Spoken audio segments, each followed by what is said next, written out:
Très bon réveil à tous sur Europe 1.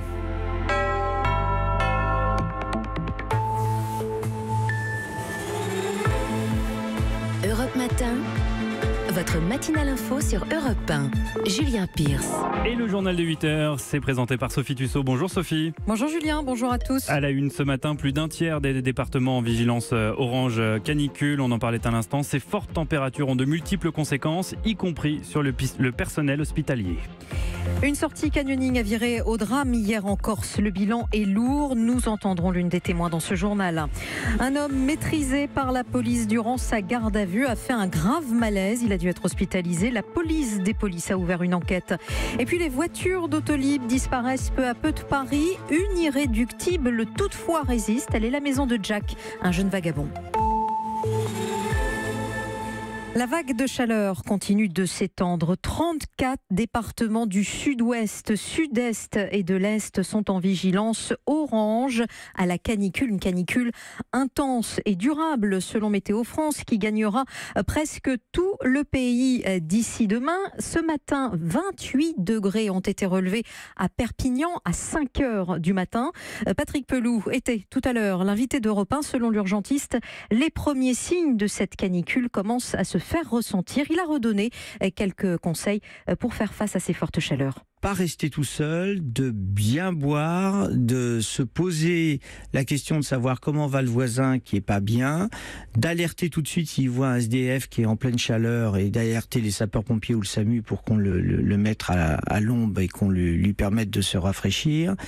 Et surtout, concernant les sportifs, je le redis parce que ça c'est vraiment important, n'allez pas faire de sport en pleine canicule, c'est suicidaire. Les conseils de Patrick Pelou, invité ce matin d'Europe 1. Dans le milieu hospitalier, ces températures caniculaires compliquent encore davantage le travail des personnels de santé, comme à l'hôpital d'Auxerre, où certains services ne disposent pas de la climatisation. Marion Jorte. Volets fermés et fenêtres ouvertes. Dans le service de chirurgie, il fait noir.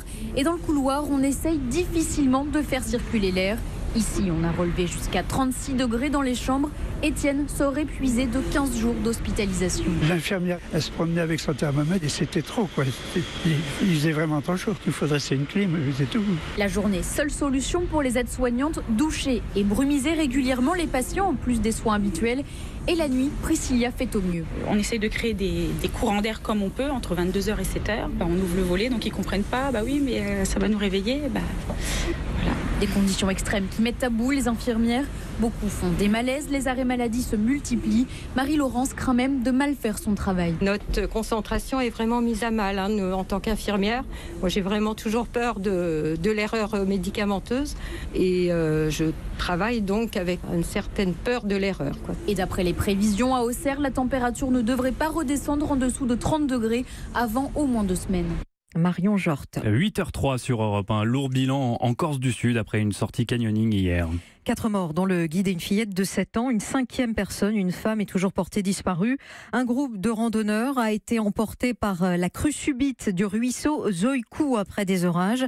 Pascal Chauveau, habitante de Socha et journaliste de Corse Matin, était sur les lieux juste après le drame. Le canyon est en 2 parties. Il y a une partie qui est très facile et accessible à tout le monde. Et une deuxième partie qui est un peu plus technique et des sauts de 7 mètres. Il y a des rappels. Donc il n'était plus que 7 à partir sur la deuxième moitié du parcours canyon, dont le guide. Il y a eu un orage très violent dans le centre de la Corse. Du coup, la rivière qui grossit est descendue dans le lit de la rivière. Et donc, ça fait un raz-de-marée de rivière qui emporte tout sur son passage. Il y a des gens qui ont essayé de prévenir pour que les gens sortent. Mais quand ils sont arrivés à ce groupe-là, ils ne les entendaient pas. Quand ils les ont entendus et qu'ils ont levé la tête, c'était trop tard, la vague arrivait. Ce que j'ai vu, un père et son fils qui étaient les premiers à être remontés du canyon. Et eux, ils étaient remontés parce qu'ils avaient été rejetés par la vague sur les rochers. Après, j'ai vu les hélicoptères repérer des gens sur le côté et malheureusement, ce qu'ils ont vu, c'est des corps flottants.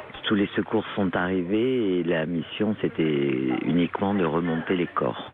La journaliste Pascale Chauveau répondait à Aude Vernuccio et les recherches stoppées avec la nuit ont repris ce matin à 6h pour tenter de retrouver la randonneuse disparue. 8h05 sur Europe 1, on en vient à cette question. Que s'est-il passé dans le commissariat de Créteil la semaine dernière ? Un homme auditionné par les policiers a dû être hospitalisé après avoir été victime d'un grave malaise. L'IGPN, la police des polices a été saisie et le parquet de Créteil a ouvert une enquête. Rémi Bossaron. Tout commence ce mardi 24 juillet par une convocation pour violence conjugale. L'homme de 40 ans se présente au commissariat, mais lors de son audition qui dure jusqu'au lendemain, les policiers constatent qu'il est aussi l'objet de 2 fiches judiciaires pour des délits routiers. Il se voit donc remettre une nouvelle convocation et c'est alors qu'il entre dans une colère difficilement contrôlable selon Johan Maras du syndicat Alliance. Il a commencé à vouloir porter des coups. C'est 5 fonctionnaires police qui ont essayé de le maîtriser. Il a été amené au sol. On avait un fonctionnaire de police sur chacun de ses membres et le 5e qui effectuait une clé au niveau de la tête.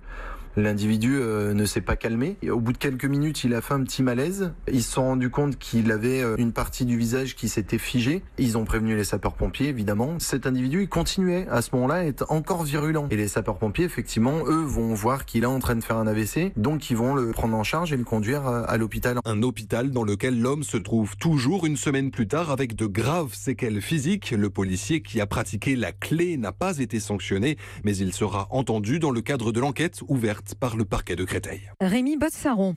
Les images choquent et sont dignes des batailles de rue les plus virulentes. Une bagarre générale a éclaté hier à l'aéroport d'Orly entre 2 rappeurs rivaux, Booba et Caris, et une dizaine de leurs proches. Une rixe filmée par les voyageurs présents dans l'aérogare. 14 personnes au total sont toujours en garde à vue. Ces violences ont fait 2 blessés légers. Ce matin, chacun des camps se renvoie la balle par voie d'avocat et rejette la responsabilité de ces violences sur l'autre. À nouveau du mieux à la gare Montparnasse de Paris, 6 jours après l'incendie d'un poste électrique à Issy-les-Moulineaux. La SNCF annonce 4 trains sur 5 aujourd'hui, de quoi rassurer les voyageurs avant un nouveau week-end de chassés-croisés dans les gares. La plateforme de VTC Hitch tente d'améliorer les conditions de travail de ses chauffeurs. Depuis la semaine dernière et durant 15 jours, la société lance une expérimentation à Nice. Elle va augmenter son tarif minimum de 1 € par course pour mieux rémunérer les chauffeurs. En contrepartie, ces courses ne seront plus majorées en cas de forte affluence. Pierre Herbulot. Enchaîner les courses au volant de sa berline noire devrait devenir beaucoup plus intéressant pour Stéphane Duchard, chauffeur Hitch depuis 4 mois. Merci beaucoup. Merci à vous. Bon courage pour la suite. Le client qu'il vient de déposer a payé 14 € contre 11 pour la même course avant l'expérimentation. À la fin de la journée, ça représente quand même une certaine somme. On va voir ce que ça donne, c'est un essai. Ça va peut-être nous apporter peut-être 400 € par mois de plus. Ce serait pas mal déjà. Le risque de cette hausse des prix, c'est de faire fuir les clients vers des plateformes de VTC moins chères. Bonjour, ça va ? Pas Andy, habitué d'Hitch, qui monte dans la voiture. Dans la nouvelle formule testée, il a remarqué la fin des majorations. C'est bien aussi parce qu'il y avait des moments où je pouvais vraiment payer très cher pour la même course que j'ai l'habitude de faire. Il y a eu des fois j'ai dû payer 40 €, donc le double. Là, je vois que c'est toujours le même prix. Après, il ne faut pas que ce soit des prix exorbitants non plus, mais que ça reste raisonnable. Ça va pour moi. Après la période de test, un bilan sera réalisé pour voir si l'expérimentation est rentable pour la plateforme ou s'il faut revenir à des tarifs un peu moins élevés au détriment des chauffeurs. Nice, Pierre Herbulot, Europe 1. L'Aquarius a repris la mer hier après une escale d'1 mois à Marseille. Le navire de SOS Méditerranée va poursuivre ses missions de sauvetage de migrants en mer. Récemment, les ONG qui viennent en aide aux candidats à l'exil ont été accusés par le gouvernement italien et Emmanuel Macron de faire le jeu des passeurs. Régulièrement, leur présence est utilisée par les réseaux crapuleux pour prendre en charge les migrants en détresse. Théo Manval. Dans son refuge solidaire à Briançon, Philippe Vion connaît un soudain pic d'appel l'hiver dernier. Des migrants en détresse dans les Alpes qui demandent l'aide de son ONG. En creusant un peu, il découvre que les passeurs utilisent en fait sa présence. Ils vendaient nos numéros de téléphone en gare de Turin, 200-300 €, en leur disant voilà, vous serez accueillis. On se retrouvait dans la boucle des passeurs, ce qui était quand même très gênant parce que nous, ce qu'on fait, c'est porter secours à des gens qui sont en danger de mort, qu'on n'a jamais aidé à passer la frontière. Il décide alors de ne plus répondre aux appels nocturnes, d'avertir les associations côté italien pour tenter de casser le jeu des passeurs. C'est le même défi qui se pose en Méditerranée depuis que les embarcations qui pouvaient réussir la traversée ont été remplacées par des Zodiacs, à peine bons à sortir des côtes libyennes avant d'appeler les secours. Sauf que là, on ne peut pas ne pas intervenir, estime Christian Reboul de Médecins du Monde. La seule question qu'il faut se poser, c'est est-ce que l'on doit ou non sauver ces personnes qui sont envoyées presque à la noyade. Et vouloir refouler des personnes vers leur oppresseur est extrêmement choquant. Car pour la première fois, l'ONU a condamné au mois de juin 6 trafiquants de migrants en Libye.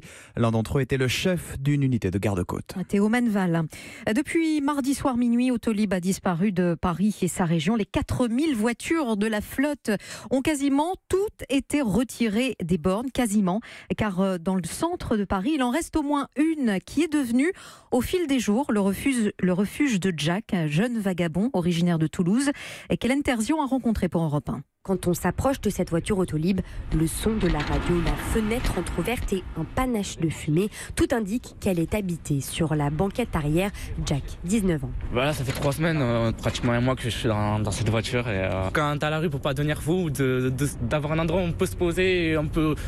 Avec la musique, ça me fait beaucoup réfléchir parce que j'adore la musique. J'ai la ventilation aussi dedans et que je peux régler. Bon, je peux pas, j'ai pas la clim ou chauffage, j'ai juste la ventilation, donc c'est juste l'air de dehors. Franchement, ça fait du bien, quoi. Jack est organisé, il vient tous les soirs aux alentours de 23h pour garder son petit logis. Il manipule le système électronique, faisant ainsi croire à Autolib que le véhicule n'est pas sur la borne. Ce qu'il redoute maintenant, c'est le moment où l'on viendrait lui retirer sa voiture.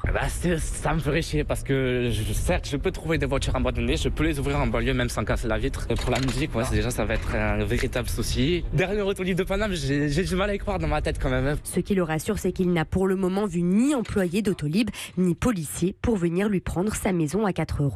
C'était le reportage d'Hélène Terzian. Sacrée histoire. C'était le journal de Sophie Tussaud. Merci Sophie. Europe 1.